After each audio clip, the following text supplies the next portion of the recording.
The question and answer, please make sure that you raise your hand and state your name and let me know what your media affiliation is and also who you're going to be stating your question to. So that way we can direct those questions to the experts. So joining us today, first and foremost, we have the National Hurricane Center Director, Dr. Michael Brennan. He's with us, followed by Robert Saman, and he is our FEMA Regional Administrator from Region 4. And last but not least, we also have Kevin Guthrie from the Florida Department of Emergency Management Director. So welcome you guys, and thank you so much for being with us this afternoon. So also, one of the biggest things, so today in this press conference, we just wanted to discuss more on the National Hurricane Conference, mainly the preparedness, and talk about the upcoming season. So let's, any questions in regards to those topics, all right? So with that said, I will turn it over to Michael Brennan, so you can start. Thank you so much. Yeah, thank you, Maria. Good afternoon, everybody. Just start with a couple of quick thoughts. Going back to 2023, we saw a hurricane season in the United States where we had impacts pretty much across the country, from California to Texas to another major hurricane landfall in Florida to Ophelia along the East Coast to the impacts of Lee up into the North Mid-Atlantic and New England states. And it just serves as a reminder that all portions of the U.S., from Texas to Maine, the Southwest U.S., Puerto Rico, U.S. Virgin Islands, are at risk every year. And thinking back to the levels of activity we've had, Idalia was our 9th major hurricane landfall in the United States going back to 2017. It's been quite a remarkable string, and 20 hurricane landfalls, around 20 tropical storm landfalls during that period of time. So we've had almost every inch of the U.S. coastline affected, and it's a great reminder as we head into the 2024 hurricane season that everyone is at risk, and this is the time to prepare and know what your risk is. It's all about gaining that knowledge, finding out, do you live in a storm surge evacuation zone? That's going to form the foundation of your hurricane preparedness plan. Know what your risk is from wind, from freshwater flooding hazards.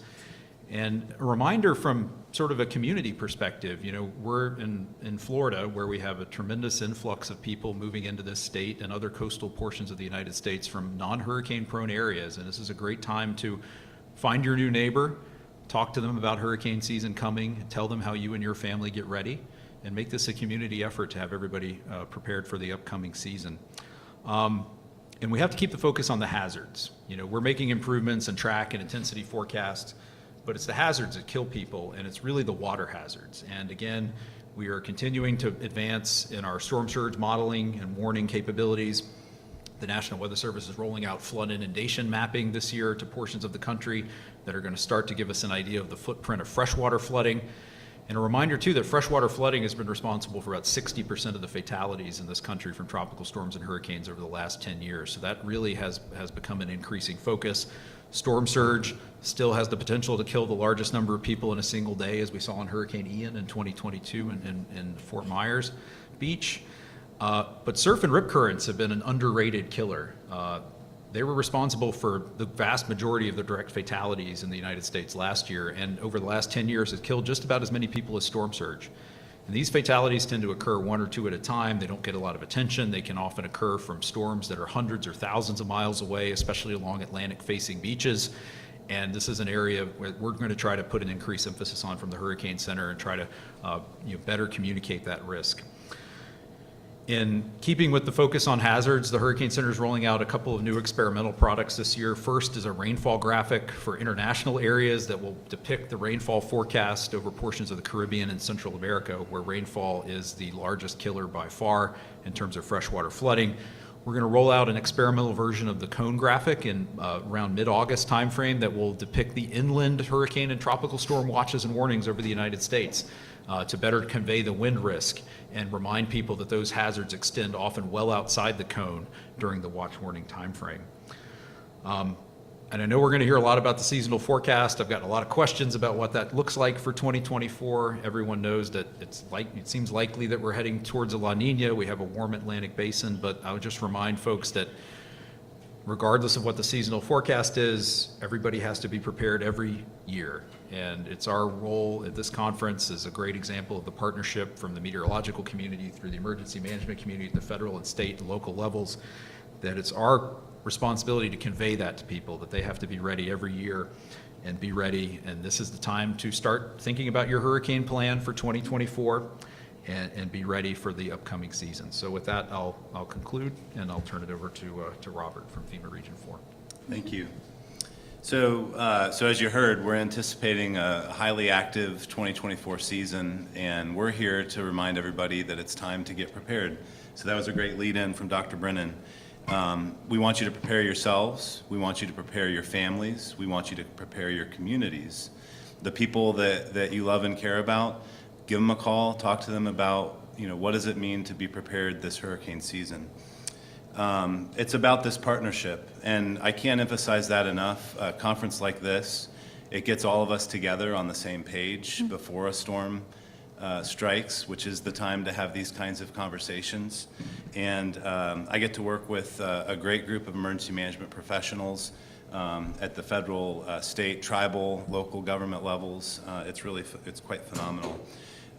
We can talk all day about how many storms we think it's going to be, but it only takes one to potentially impact us. I think of personal experience. I grew up just up the road in Daytona Beach, and I remember as a kid my mother taking us across the street to the grocery store when we saw those hurricane watches, tropical storm watches. We went and got our food, water, batteries, filled up the gas tank of the car in case we needed to evacuate. It's funny, all these years later, the basics and the fundamentals haven't changed. The technology's changed, we have better warning, and the tools have changed, we have better tools, but the basics are there. And so basically I want to hit on three things that we would like for you to do. Number one is know your risk. Go to your local emergency management website. FloridaDisaster.org, if you're in Florida, is a great resource to understand what your risk is. Dr. Brennan mentioned it's not just about winds, it's not just about the tornadoes and the severe weather, it's also about the water and about the storm surge. So go to those local EMA websites to better understand what the risk is. Know what evacuation zone you're in and how you would evacuate if that became necessary. The other thing I wanted to mention is it's important to make a plan, and we've got a lot of great resources on making a plan. First, encourage you to download the FEMA app, which has all sorts of tools available. Ready.gov has a template that's fillable based on whatever your family's needs are. You can go in, fill out the form, and it actually exports it to you in a PDF. So it's a really neat tool. The other thing is, as part of the planning, is get an insurance checkup. Talk to your insurance agent and better understand what coverages do I have. Most people don't realize that not everything is covered. Sometimes the wind isn't covered. A lot of times flooding is not covered as part of those standard policies. It takes just 1 inch of water in your home to cause $25,000 or more in damage. So flood insurance is super important when we get into hurricane season. The other thing that's important about insurance is, generally speaking, it takes about 30 days for insurance policies to take effect. So again, now's the time to be thinking about what coverages do I need. On flood insurance, it'd be great if you went to floodsmart.gov. Where all sorts of resources in terms of where you can get good flood insurance information, or talk to your local insurance adjuster. And then lastly, most importantly, take action. So now you've got your plan, you've checked on your insurance, you've done all those things. Put that plan into place.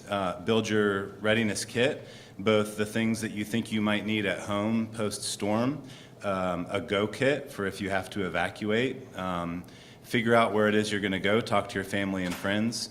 The other thing that's really important in terms of taking action, and it's the last thing I want to hit on, is please evacuate if you're told to do so. I got to tell you, it's heartbreaking to see for all of us when folks are impacted by these storms and don't evacuate, and families lose loved ones when people don't evacuate. I think it's really, really important and critical to evacuate if told to do so. And along those lines, last thing I'll mention is don't feel like you don't have the resources to evacuate.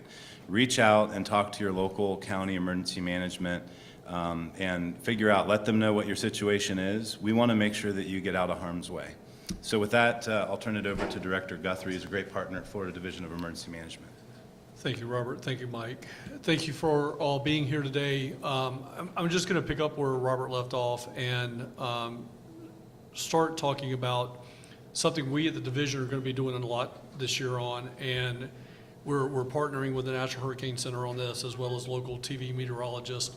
We're going to do our second annual meteorology summit for National Weather Service, National Hurricane Center, local meteorologists, and our state meteorologists. But I say all that to say that in prelude to, we have got to tell the story about why people need to evacuate. Hurricane Ian, what I heard, I was there for 77 days, and what I heard more than anything else of that disaster was, well, it wasn't like Irma and it wasn't like Charlie. Well, then we need to start telling that before the disaster ever hits, and we need to tell them the difference. And I'll use an example of that. And again, I've talked about this with Mike in the past.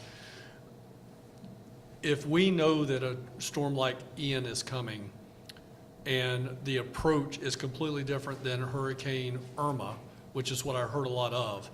Irma went over the South Florida Everglades. That is a nature-based solution to bringing down storm surge. We still had rising water all through Everglades City and so on, but we had some natural-based solutions to actually bring the storm surge down. The only thing that stood in the path of Ian was Fort Myers Beach, Sanibel Island. So that's where that 12 to 15 foot of storm surge came in, I think maybe even up to 18 feet if I remember correctly. It was just all frontal, residential, no natural barriers out there, nothing to get in its path. So we've got to be able to tell that. And then the difference between Hurricane Ian and Hurricane Charlie, which was on a very, very similar path, you could put 3 Charlies inside of Ian. So we've got to tell that information before that happens.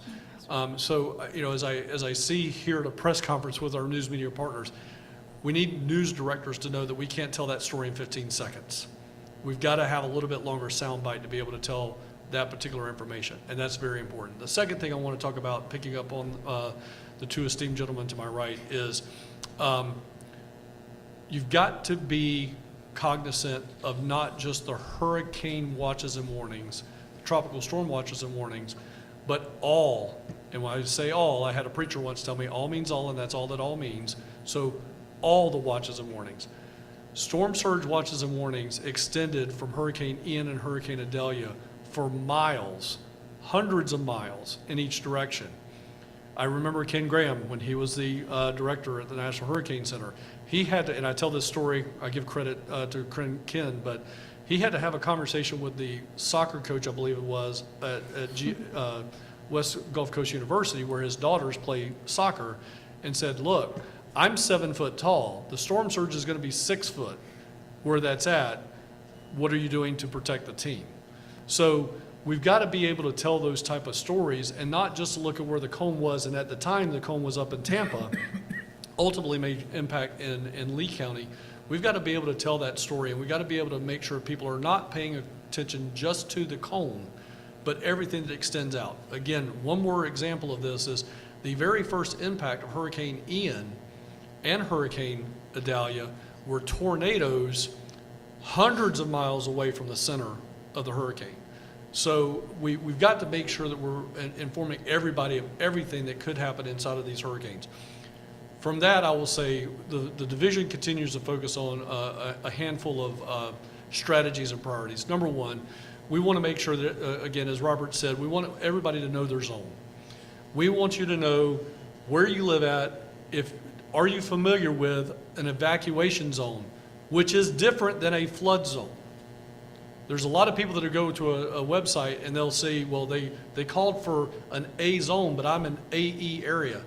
AE is flood zone for National Flood Insurance Program. It is not your evacuation zone. So again, we want people to focus on evacuation zone. Know what that zone is. In Florida, it goes A, B, C, D, E, and then some folks have F, which is typically generated with that inland flooding, which I'm going to be very interested this year, Mike, to see if we have more counties and cities buy into the F program with the freshwater flooding products you're putting out. I think we probably will. So know your zone. The next thing we want people in Florida to do is know your home. Again, you can go to your local property appraiser's office and find out what year your home was built in. If it was built after 2004, you're required to comply with Florida Building Code. You may be in a situation where your house is inland and it's rated 115 miles an hour, and you're going to only experience 60-mile-an-hour winds. You're not in an evacuation zone. You may be able to shelter right there where you're at, and you don't need to evacuate at all. We've had a lot of shadow evacuations. I go back all the way to Hurricane Irma. Millions of people. There was, and again, I give Ken Graham the credit here. He knows all those stats like the back of his hand. But I believe his statement was we over-evacuated South Florida by about 3 million people. So imagine if there were 3 million fewer people on the road for those that actually needed to evacuate. So again, know your zone, what your evacuation zone is, know your home, know what year it was built. If it was built not in conjunction with the Florida Building Code, which is the best building code in the country and pretty much in the world, and we see that after Hurricane Ian, we see how homes still standing. The Florida Building Code works. So we want you to know what your home is rated. The next thing we want to do, again, is halfway full, halfway there. What are we talking about there? Keep your electric cars charged halfway during hurricane season. Keep your gas tanks at halfway full. You don't have to, and then that pairs into another program that I'm going to intertwine here. You no longer have to drive hundreds of miles. As I look left or to my right, we're somewhat in the same generation. So my family's plan when I was a kid was we would go up the Woodpecker Trail out of Jacksonville, Florida to Atlanta, Georgia. 350-mile evacuation route. You don't have to do that anymore. Tens of miles versus hundreds of miles. We just have to get you into where the Florida Building Code is at, where those winds are going to die down. You don't have to do that. So if you go tens of miles, you're only going to need a half a tank of gas. You don't need to go and fill up. You don't need to have a full charge. Just again, if we go back to Hurricane Ian, I know we've had a Hurricane Idalia this last year, but if in the case of Hurricane Ian, had people just gotten across Estero Bay to the main side of Fort Myers, they'd still be alive today. So I think, and that's tens of miles. So we're focusing in those areas. Again, reiterate what Robert said, have a plan. You shouldn't be developing a plan right now. What I would say right now is, as you get ready to go into hurricane season, if you are one of the 70% of Americans that are living paycheck to paycheck, make some conscientious decisions today or this weekend when you go to the grocery store. Instead of buying fresh fruits, fresh vegetables, fresh meats, maybe consider going to canned fruits, canned vegetables, canned meats if you're living paycheck to paycheck. Those are all good strategies to where now when I have to get my stuff and go out the door, I just take that same plastic grocery bag or that same recyclable bag and I load everything right back into that bag and I'm out the door. I can do that in a matter of minutes, all right? So those would be my 3 smart steps, you know, making sure you're looking and making strategies today if you're living paycheck to paycheck. Evacuate tens of miles, not hundreds of miles. Know your home and know your zone, or the things that we're going to be focused on very much with the Florida Division of Emergency Management and our partners, again, at FEMA, at the National Hurricane Center, our local National Weather Service offices, local county emergency management director. So again, thanks for inviting me to be here, a part of this press conference. No, thank you so much for all of you guys for all your remarks. Definitely very important information. So, all right. So with that said, let's go ahead and take some questions from the reporters. Are there any questions right now? Yeah, Kim. This is Kimberly Miller with the Palm Beach Post. I guess it's for Kevin. You said you were at Ian's landfall after the storm. Besides people saying that they didn't know the difference between Ian and Charlie, which I feel like I've heard a lot of the National Hurricane Center talking about, what were the other reasons why they didn't evacuate? So the one that I heard more, I did not hear Charlie versus Ian so much as I heard Ian versus Irma. And they said that the water, you know, that what Cat 4 hurricane, I believe, Mike, was Hurricane Irma at landfall, on its second landfall, somewhere in that area. Why should I leave for the water? Because the water never made it here. And again, the approaches of those 2 storms were completely different. just absolutely different. Almost a north-northeast approach versus, north-northwest approach versus a north-northeast approach. And that was a big situation. I heard it over and over again. The water never got this high. Of course the water didn't get high. It was a completely different approach. Follow-up what you said.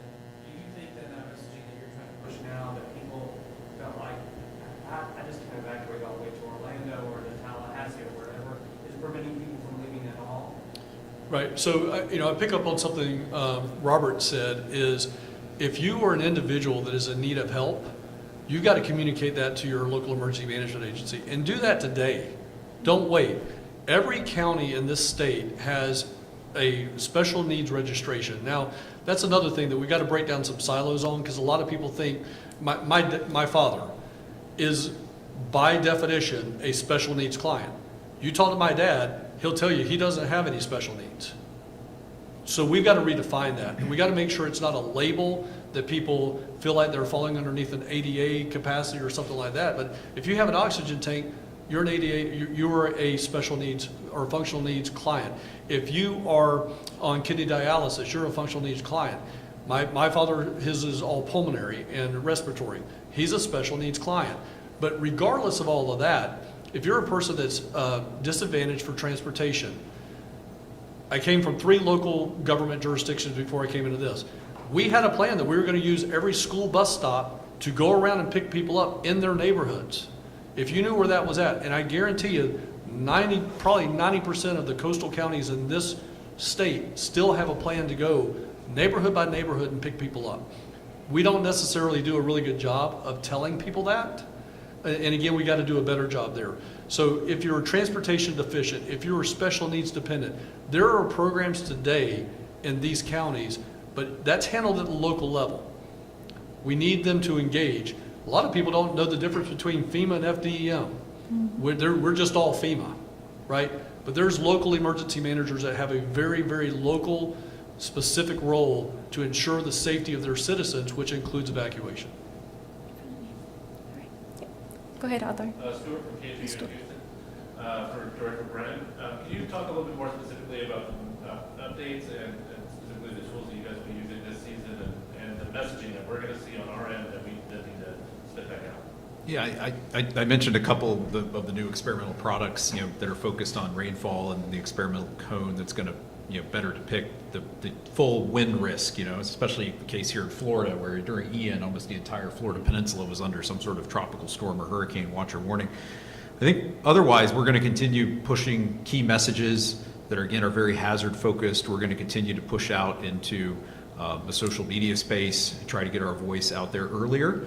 I think one thing I want to mention is this is part of the preparation aspect of this is find your trusted sources of information now before hurricane season starts. Find your trusted local broadcast meteorologist, your local government officials. Follow them on social media so that when you have a storm threat in your area, you know where to go to get reliable and accurate information. And that's becoming more and more important with each passing day in the environment we live in. There's lots of information out there. You need to be able to find out and figure out what's reliable and what's accurate.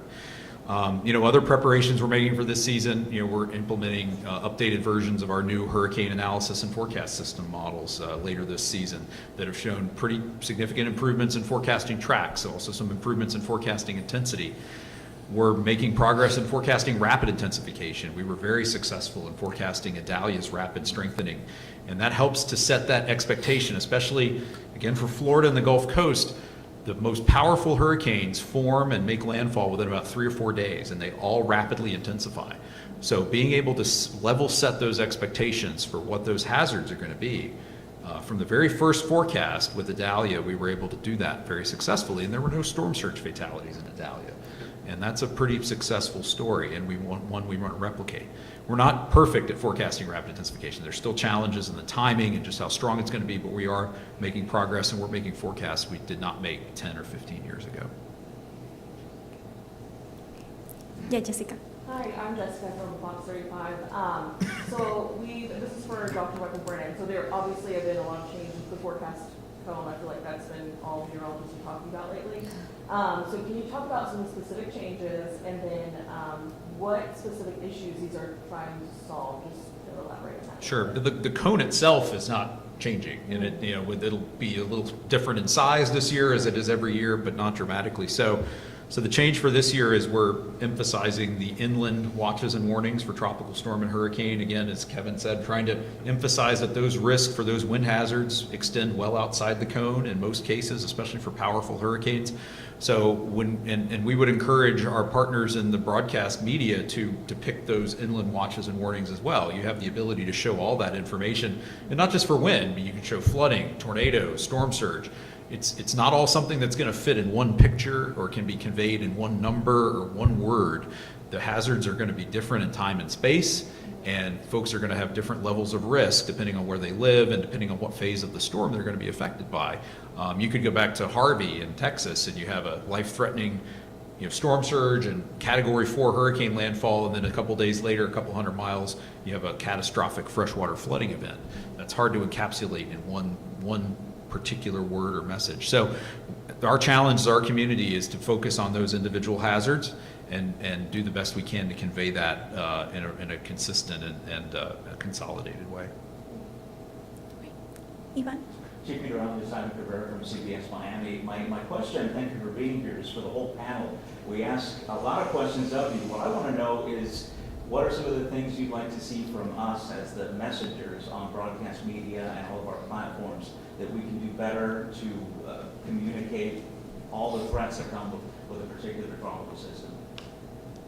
I guess I'll start. I think going back to last year's AMS broadcast conference, I think there was a presentation that focused on what are broadcast meteorologists showing when they're talking about a hurricane, and a lot of it ends up being satellite imagery and radar imagery and things that look great on TV and make for great pictures, but that was being done at the expense of watch warning and hazard information.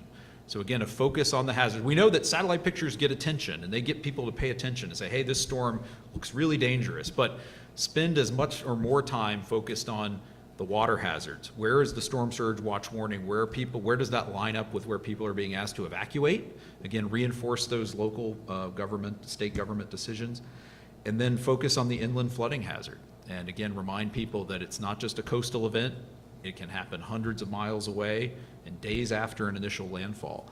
And that risk is as deadly or more deadly than some of the risks that primarily occur in the landfall area. I think those would be the first things that I could think of. Yeah, and I'll just add to that. First of all, thank you for doing what you're doing now. Yeah. I think that's extremely helpful. The fact that you all are here means that you also care, and I think we're partners in getting this message out. So the earlier, which is now, getting the message out, I think is one thing.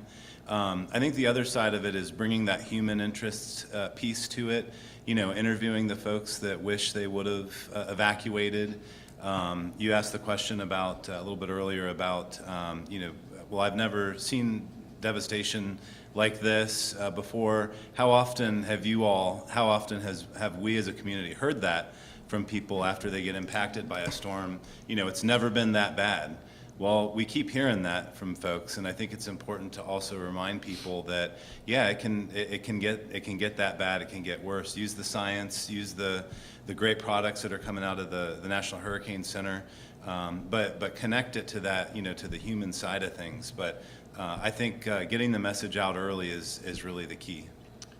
I'll just add one more thing. I think at the local broadcast meteorologist level and the local media level, you understand and know the culture and the history of the communities you serve, and you know that, like Kevin alluded to, we just had a hurricane 3 years ago that was similar or different from this storm in this way, and this is what happened on the ground, and this is why this storm's going to be different. And I think that's a way that we can reinforce that message and remind people about, hey, this is not going to be the same as the storm you might have experienced. Maybe it was 3 years ago, maybe it was 30 years ago in some parts of the country. So again, and so that the local knowledge and connection that you have with your audience is the key to making sure that they can understand and take the appropriate type of action for the given storm that's approaching. Yeah, Mike, I completely agree. Shameless plug here. The second annual meteorology summit for the state of Florida will be April 23rd, right here in Orlando. Please be here for that. I would encourage national networks. We have Fox Weather that comes in for that. We have Dr. McNabb was here last week for last year for AccuWeather. I'm sure he's going to be back again. And then we bring in the National Hurricane Center, Storm Weather Protection Center, National Weather Service offices, and then local meteorologists. But again, what Mike said is, you know your communities better than anybody. For CBS Miami, I would say it floods in Brickell on a good day. What's going to happen when we get 8 feet of storm surge?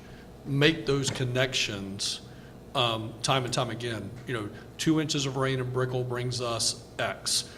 8 foot of storm surge is going to be 2,000 times more than that. And again, I think we've got to make those connecting dots for individuals. We've got to be the dot connectors, and that happens again to Mike's point. That local meteorologist. I could sit Mike Brennan down in front of my dad today. I could sit Ken Graham in front of my dad today, and he's going to say, well, what does Mike Burr say? Who is his local meteorologist, his local trusted source. So we've got to make those connections. We've got to make those often. Being here, getting the message out now, starting that messaging today in conjunction with the launch of the National Hurricane Conference is the way to do it.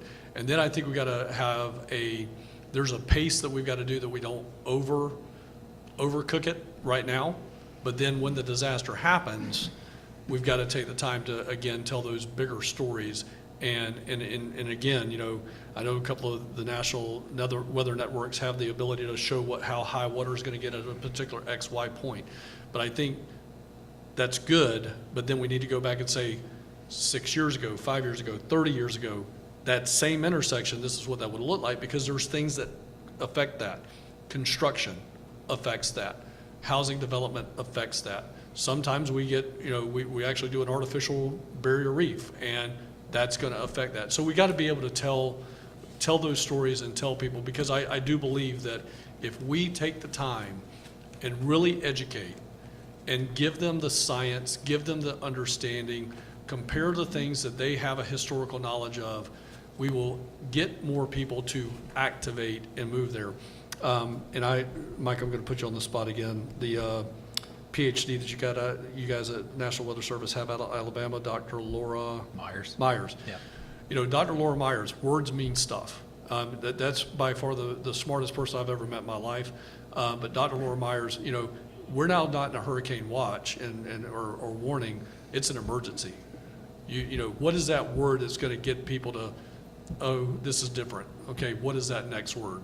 So I would highly encourage you guys to find out those words from a psychological standpoint. I know Dr. Laura Myers, we had her at the Hurricane Summit last year, or I'm sorry, at the Meteorology Summit last year. But what are those words that are going to cause people to action? Right. And they may be different from one community to another. Absolutely. And those strings that you pull on to incur action are going to be different. And I think, too, we know from social science that when people hear inconsistent messaging, they tend to not act. And that's why it's so important to have that consistency of message. That's why we have a media pool at the Hurricane Center, so we can talk to you at a local or national broadcast media outlet, and we can all reinforce the same message. And the more people hear the same message from multiple sources, the more likely they are to take action. And that's the gist of the hurricane, or the meteorology summit that we all agreed to be a part of, because we want to show the community we're all coming together to get on the same page with the same messaging. We all agree that if we're going to use the word emergency, here's what emergency means, and this is when we would use it. So, we're doing our part.